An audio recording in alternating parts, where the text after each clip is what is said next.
Oke, kita lanjut ke nomor 2. Setelah saya menunjukkan peta, kemudian saya ingin menjelaskan karena lokasi ini terkait dengan ini. Kenapa saya terkait dengan piramid? Karena saya mau jelaskan, sejarah piramid adalah sejarah tentang keunitian. Oke, jadi sejarah, kalau saudara baca tentang sejarah dunia, sejarah bumi, itu terkait dengan gambaran-gambaran apa yang ada di wilayah ini. Kemudian dari sejarah piramid, di mana Ang itu ada. Kemudian sejarah temple, karena di bawah piramid nanti, di bawah masak piramid itu ada masalah kuil-kuil. Kemudian dari kuil-kuil itu dipecah lagi turunannya, itu kultus, tempat-tempat penyembahan ditemukan, kemudian aliran-aliran sekte-sekte. Nah, perhatikan baik-baik. Kenapa? Karena setiap tempat itu menunjukkan ada geomap. Jadi apa yang saya tunjukkan seperti ini adalah namanya peta geografi berbanding lurus dengan peta zaman. Sekali lagi, peta geografis dia berbanding lurus dengan peta zaman. Oke, peta zaman yang dimaksud, saya tidak membawa sebuah denominasi gereja kemudian 2000 tahun dengan satu sistem pengajaran yang berbeda dengan saya. Saya akan tunjukkan peta zaman, dia terkait dengan geomap, dan akhirnya kita akan belajar tentang apa kaitannya dengan Indonesia, kemudian apa kaitan sejarah dengan Nusantara, kemudian menjadi Indonesia, sama setingkat, serupa, segambar tentang bumi menjadi dunia bagi dunia manusia. Kenapa? Karena saya akan bercerita dengan sebuah panduan buku suci, yang buku suci itu juga terkait pada buku suci yang lainnya, kemudian menjadi dasar agama yang terbesar di dunia, di bumi juga. Oke, yaitu yang pertama adalah Adam dan Hawa. Saya mau cerita sedikit berkaitan dengan peta ini. Jadi ini adalah peta global, namanya peta global bumi dan dunia. Oke, tahukah saudara bahwa ini adalah lokasi daratan, ini adalah lokasi lautan. Yang saya selalu berkata, ini seperti sebuah gambaran rahim wanita. Oke, ini juga terkait dengan sejarah. Sejarah apa? Airnya itu dari cuaca, yang kita mendapati bahwa dasar lautan ternyata sebuah keutuhan daratan, yang kemudian terkait dengan sistem iklim, kemudian menciptakan sistem sirkulasi air dan keberadaan air bermassa jenis, baik sistem dari cuaca atas, atmosfer, kalau saya sebut adalah firmamen, covenant firmamen, perjanjian dengan sistem sirkulasi hujan, cuaca, weather. Kebetulan di hari-hari kini kita sedang bermasalah dengan cuaca. Kemudian air tanah, ya kan? Keduanya menjadi banjir, menjadi penaikan volume terkait itu. Jadi ingat, ini adalah sejarah tentang wanita. Saya selalu berkata, wanita itu adalah keajaiban bumi dan keajaiban dunia. Kenapa? Karena wanita mempunyai sistem ini di dalam rahim mereka. Jadi daratannya itu seperti calon bayinya, calon anak di dalam, kemudian ini seperti air ketuban. Oke, tetapi sebelum jadi ini, sebelum ada air, dia adalah sebuah daratan, dan saya sebut itu adalah tentang bumi asal usulnya, yang terkait dengan sebuah petunjuk ajaib, dan itu menunjuk kepada Adam. Kenapa saya cerita tentang Adam? Kita akan beralih ke sebuah catatan. Saya mencatat seperti ini. Adam adalah bicara tentang ketaatan. Kenapa ketaatan? Karena sejarah terbentuknya bumi, bukan dunia. Kalau dunia adalah bahasa pengertian untuk manusia, jadi zaman manusia baru kita kenal dunia, sampai sekarang kita sebutnya dunia, tetapi berasal dari bumi. Pola yang sama yang seperti kita dapati dalam sebuah catatan tentang Adam dan Hawa, kemudian Hawa menjadi hawa nafsu. Oke, dari sejarah bumi menjadi sejarah dunia dengan penuh kekuasaan dan kenafsuan sampai detik ini di mana saya mengajarkan. Oke, tetapi sejarah planet itu menjadi sejarah tentang bagaimana keterciptaannya, teknologi, bagaimana sang pencipta menjadikan Adam dalam kurun waktu di masa lampau yang menjadikannya berbeda. Oleh sebab itu, apa yang saya ungkapkan, saya akan hancurkan semua yang namanya peradaban manusia dari kera, evolusi kera, Darwin dan sebagainya. Saya pakai logika dan saya tetap mengembalikan kehormatan alami ke alamiah. Kenapa? Karena manusia punya satu ciptaan yang diberikan begitu istimewa dan terkait menghormati alam, menghormati sang pencipta dan para pelaksana, yaitu material-material yang sudah ada sebelum manusia itu ada. Baik makhluk-makhluk hidup dalam bentuk daging, yaitu hewan, tumbuhan, juga ada makhluk hidup dalam bentuk material, mineral yang kita akan bawa lagi terkait dengan apa yang menjadi unsur-unsur dalam kehidupan manusia. Oke, saya tulis seperti ini. Adam adalah ketaatan. Kemudian Hawa adalah sejarah. Oke, jadi poin Adam adalah poin ketaatan. Hawa adalah poin sejarah. Kenapa Hawa terkait dengan poin sejarah? Karena sekali lagi saya mengulang tentang bumi menjadi dunia global penuh dengan hawa nafsu dan sebagainya. Dan lihat baik-baik, sampai penyelewengan, pemalsuan didasari nafsu. Kemudian Hawa di kisah ciptaan dia menjadi bawaan sampai kini kita sebut dalam hawa nafsu. Kenapa begitu? Karena keajaiban dunia sedang kita gali kembali sejarah keajaibannya, dan ternyata ada banyak hal yang diselewengkan dengan sengaja untuk hawa nafsu, kekuasaan, dan itu mengorbankan kaum Hawa, menjebolkan dalam konspirasi kaum Adam sampai dia salah penempatan. Apa yang saya maksud salah penempatan? Lihat baik-baik. Kemudian kalau kita ikut alur cerita, kita akan bertemu kisah Habel dan Kain. Perhatikan baik-baik. Habel adalah bicara tentang pengetahuan lebih lanjut yang diurai dari Adam dalam sistem ketaatan dan sejarah.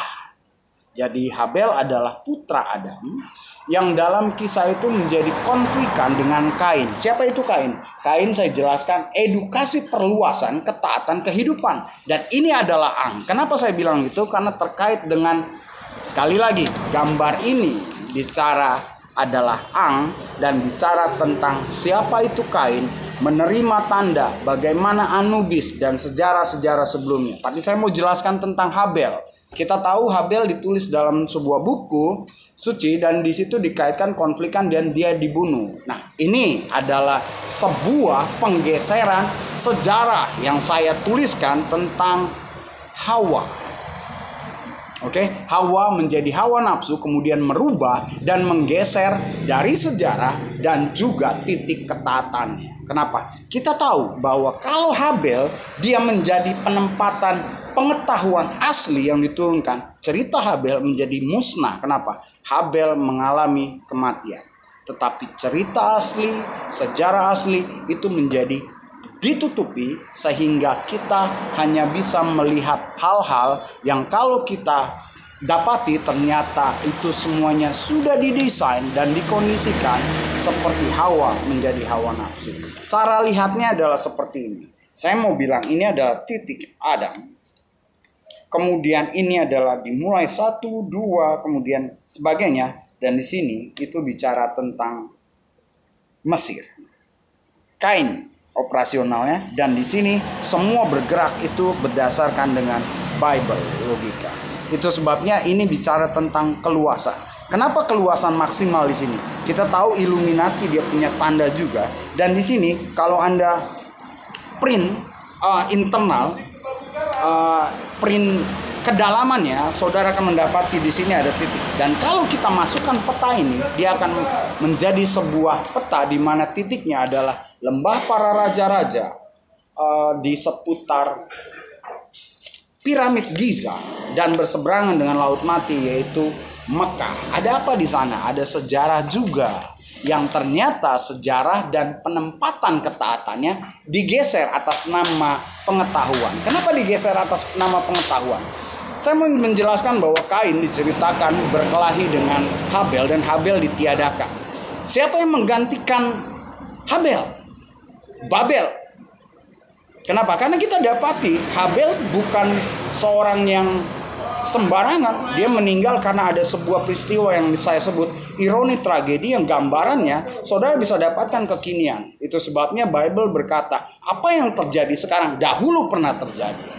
Jadi apa yang digambarkan itu menjadi gambaran yang tepat seperti yang saya dapati dalam penggalian sejarah tentang ironi tragedi, bahwa ada keturunan Habel yang menolak edukasi dan mengakibatkan ironi tragedi sehingga Hawa mati dalam hawa nafsu anak cucunya, yang memperkosa, yang membunuh, bahkan meniadakan ketaatan yang asli dan menggeser dengan penempatan-penempatan yang palsu.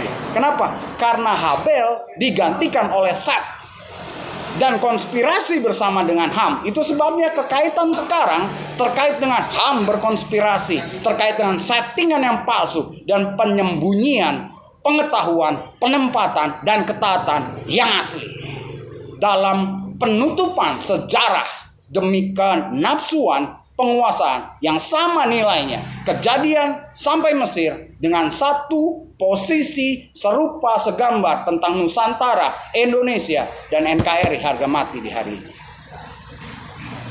Itulah sebabnya saya mau luangkan semua, saya mau ungkapkan semua bagaimana keterkaitannya, apa yang disebut dengan bocahang, dan saya punya karunia bocahang itu walaupun ditolak-tolak dan mengakibatkan persamaan apa yang terjadi. Cuma satu, kalau tidak ada peran yang baik dan benar, ya, itu lebih parah. Ada peran saja kita sudah tahu, ada cerita pembuangan, ada cerita keterkutukan, ada cerita tulah, itu masih ada peran yang baik. Bagaimana otak mereka yang sudah sampai seperti ini luasnya, di mana paparan tubuhnya sudah tercemar dengan apapun juga yang mereka hidupi dalam konspirasi dan propaganda, mengakibatkan mereka goblok, tolol, lebih dahsyat daripada cerita sebelumnya, yaitu tegar, tengkuk, dan bebal.